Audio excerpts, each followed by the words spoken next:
കാലവർഷം ദാ എത്തിപ്പോയി എന്ന വാർത്തകൾക്കിടയിൽ നെഞ്ചുരുകി ഒരു വിഭാഗം വ്യാപാരികൾ. ഫെബ്രുവരിക്ക് ശേഷം നല്ലൊരു വേനൽ മഴ പ്രതീക്ഷിച്ച AC, ബിവറേജസ്, ടാൽക്കം പൗഡർ തുടങ്ങി വിവിധ ഉൽപ്പന്നങ്ങൾ വിൽക്കുന്നവരുടെ ലാഭ സ്വപ്നങ്ങളിലാണ് കരിയോയിൽ പോലെ മഴ പെയ്തത്. 2024 ആവർത്തിക്കുമെന്ന പ്രതീക്ഷ പാളി. വൻതോതിൽ സ്റ്റോക്ക് ചെയ്ത കമ്പനികളും പെട്ടു. ഇപ്പോൾ ഉൽപ്പാദനം വെട്ടിക്കുറയ്ക്കുകയാണ് വിവിധ ബ്രാൻഡുകൾ. വന്ന് ഇപ്പോൾ കാർ വാങ്ങാം, പാർക്കിംഗ് ആണ് പ്രശ്നമെന്നായി. മഹാരാഷ്ട്രയിൽ വാഹനം വാങ്ങുന്നവർ പാർക്കിംഗ് സ്പേസ് ഉള്ളതിന്റെ തെളിവ് ഹാജരാക്കണമെന്ന വ്യവസ്ഥ വൈകാതെ നിർബന്ധമാക്കിയേക്കും. ഗതാഗത കുരുക്കും പാർക്കിംഗ് വെല്ലുവിളികളും മുൻനിർത്തിയാണ് മുംബൈ മെട്രോപൊളിറ്റൻ മേഖലയിൽ ഇത് നടപ്പാക്കുന്നതെന്ന് സംസ്ഥാന ഗതാഗത മന്ത്രി. ജൽജീവൻ മിഷന് പണഞ്ഞെരുക്കം, വല്ലാത്ത നടത്തിപ്പ് ചിലവ്. ഇക്കാര്യത്തിൽ ഉത്കണ്ഠ മുറുകുന്നതിനിടയിൽ പദ്ധതി നടത്തിപ്പ് പരിശോധിക്കാൻ കേരളമടക്കം വിവിധ സംസ്ഥാനങ്ങളിലേക്ക് പ്രത്യേക സംഘത്തെ നിയോഗിക്കുകയാണ് കേന്ദ്രം.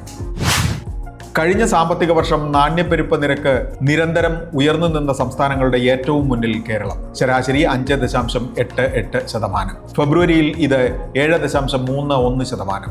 കാർഷികേതര സംസ്ഥാനമായി മാറിപ്പോയ കേരളത്തിലേക്കുള്ള ഉയർന്ന പ്രവാസി പണവരവും വിലക്കയറ്റവുമാണ് ഇതിന് പ്രധാന കാരണമെന്ന് വിദഗ്ധർ. ഇന്ത്യ പാക് സംഘർഷങ്ങൾക്കിടയിൽ പാകിസ്ഥാനെ അനുകൂലിച്ച് പ്രതിസന്ധിയിലായ തുർക്കിയിൽ നിന്ന് പുതിയ വർത്തമാനം. തുർക്കി പ്രതിരോധ കമ്പനി ഓഹരികൾക്ക് ഒരു മാസത്തിനിടയിൽ ഇടിവ് 10% വരെ. സഞ്ചാരികളുടെ തുർക്കി അസർബൈജാൻ യാത്ര 42% വരെ കുറഞ്ഞതായി പഠനം. ബിസിനസ് വാർത്തകൾ വിശദമായി അറിയാൻ ധനം ഓൺലൈൻ.com.